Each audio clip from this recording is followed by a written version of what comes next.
Hello YouTube fans, my name is Leo, and welcome back to another video by the Supersonic Lion. In today's video, I will explain why New York City is an earthquake-prone city and shouldn't take this risk lightly. But before we continue, I really want to encourage you to both hit that subscribe button and leave a like and a comment on this video, because that will show people on the YouTube community that my channel has some pretty cool information like this. But anyways, let's keep going with the video. So when you hear the word earthquake and you live in the US, the first state that probably comes to mind is California. And that makes a lot of sense, right? California is home to the most famous fault line in the world, the San Andreas Fault, which runs the full length of California from Point Arena in the north to the Salton Sea near San Diego in the south.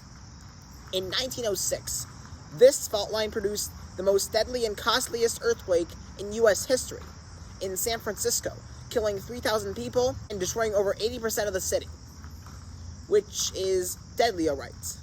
But if you live in the Empire State Building in New York City, what if I told you that you didn't have to take a 6-hour flight to San Francisco, Los Angeles, or San Diego to feel an earthquake? Because guess what? Your city is earthquake prone. Yes, you heard me right, earthquake prone. But that sounds strange. Generally speaking, earthquakes happen at plate boundaries, and California is a perfect example of that, because it is the location of the Pacific Plate Boundary and the North American Plate Boundary, which makes perfect sense seeing that the San Andreas Fault exists and produces powerful earthquakes. New York City does not fit that description. It is in the middle of a plate boundary, but just because it's in the middle of the plate boundary does not mean earthquakes cannot happen here, because there's a fault line running through New York State, New Jersey, Pennsylvania, and some experts say even southwestern Connecticut, called the Ramapo Fault Line. And because of it, some earthquakes have occurred in the area in recent history. 1884, an earthquake hit Long Island, measuring magnitude 5 on the Richter scale. While that's not as strong as the San Francisco quake of 1906, which measured a magnitude 8, that's still significant considering that there is no plates at a boundary in New York. Just last year, in 2024, on April 5th, an earthquake centered in Tewksbury Township, New Jersey, hit the state, and then was a significant tremor.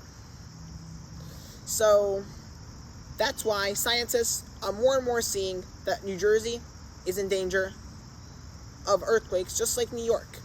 And they figure that it's possible that the Ramapo Fault Line can produce an earthquake up to magnitude 6 or 7, which is a risk for many reasons. The most obvious reason being the fact that New York City is the biggest city in the United States, and it is located right in the center of the fault line. But additionally, in Buchanan, Westchester County, New York, you can find another risk, and that is a nuclear power station called the Indian Point Energy Center. You see, this energy center was built a long time ago to withstand such disasters, but it can't withstand so much. And an earthquake as strong as the 1906 California earthquake couldn't stand it. It can withstand a magnitude 6.1 earthquake, but a magnitude 8 earthquake, we're not certain about that. And in 2011, we've seen what happens when a nuclear power plant explodes because of an earthquake in Tohoku, Japan, with the 2011 earthquake and tsunami that occurred then. So if this disaster repeats itself here in New York, we could be looking at some big trouble here in New York, which is why New York, unfortunately, is not earthquake-proof, as people might think. There are very well earthquake possibilities, and we have to do everything we can to prepare for such a disaster so that we are prepared before it's too late. That's all the information I have for this video. Thanks for watching, and I'll see you next time. Bye. Comment, like, and subscribe for more.